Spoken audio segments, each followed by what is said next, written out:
Assalamualaikum warahmatullahi wabarakatuh. Halo semuanya, perkenalkan nama saya Alia Mutia Yasmin. NPM saya 2023-620034. Saya dari jurusan Desain Komunikasi Visual, dan untuk UTS Teknopreneur ini saya akan mempresentasi tentang branding usaha. Baik, untuk latar belakangnya sendiri, ini adalah brand usaha yang bernama Maya Collection. Maya Collection ini usahanya itu bergerak di bidang desain sebenarnya, dan penjualan produk fashion serta merchandise yang dapat di kustomisasi sesuai permintaan pelanggan. Jadi pelanggan tuh masih bisa request apapun aja bentuk benda atau barang yang dia inginkan, lalu kami akan desain seingin mereka. Terus selanjutnya ada visi misi. Untuk visi misinya itu Mama Collection itu menjadi brand agensi yang mengutamakan desain personal dan berdampak secara visual. Lalu kedua, memberikan layanan desain yang fleksibel dan kreatif untuk berbagai kebutuhan fashion dan interior. Dan yang terakhir, mendukung aspirasi diri pelanggan melalui produk yang dirancang khusus dan berkualitas.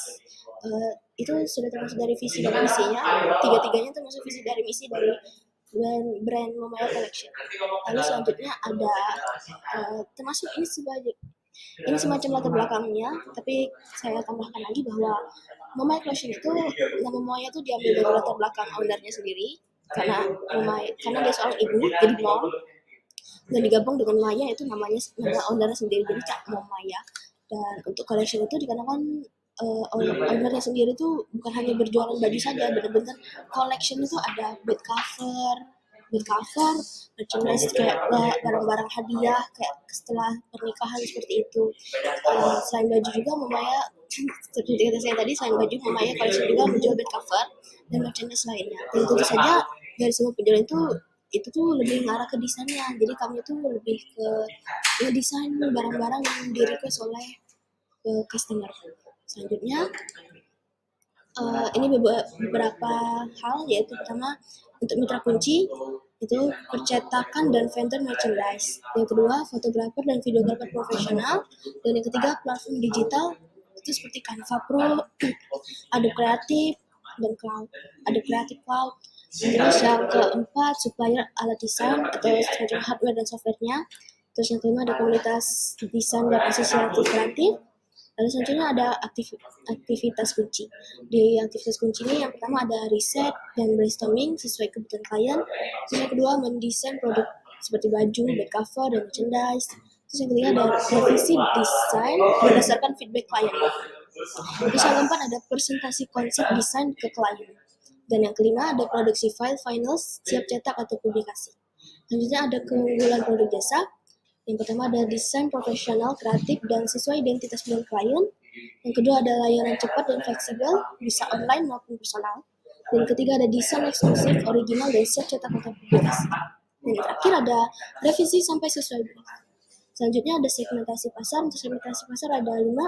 Yang pertama ada UMKM, startup, dan brand lokal. Yang kedua ada perusahaan besar atau bisa dibilang corporate.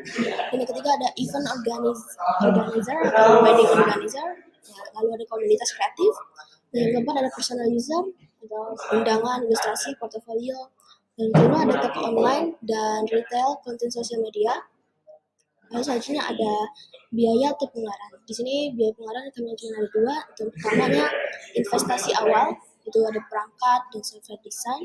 Terus yang kedua ada biaya operasional atau beberapanya itu yaitu ada internet, lisensi, aset desain. Terus selanjutnya ada sumber daya kunci. Di sumber daya kunci kami ada 3. Yang pertama ada perangkat komputer atau laptop high spec, atau bisa dibilang laptop itu benar-benar di luar sangat-sangat bagus. Terus yang kedua ada software desain original itu seperti Adobe, Corel, Figma, Adobe Illustrator, Adobe Premiere, dan lain-lain. Lalu yang ketiga terakhir ada media sosial dan website sebagai etalase desain. Lalu selanjutnya ada saluran atau channel. Yang pertama ada media sosial, Instagram, TikTok, Behance, LinkedIn, dan lainnya. Yang kedua ada website portofolio online. Yang ketiga ada email dan WhatsApp bisnis untuk komunikasi. Dan yang keempat ada marketplace jasa atau Fiverr, Freelancer, Project.co.id. Dan terakhir ada toko online atau retailer. Yang terakhir ada pemasukan atau pendapatan. Di sini kami ada 5. Yang pertama ada jasa desain logo, branding, poster, brosur, UI atau UX. Terus yang kedua ada paket desain, media sosial bulanan. Dan yang ketiga ada desain undangan digital CV, illustration, custom. Dan yang keempat ada kerjasama kontrak dengan perusahaan retainer atau klien. Dan yang kelima ada penjualan template desain dan aset digital. Oke, sekian presentasi dari saya. Assalamualaikum warahmatullahi wabarakatuh.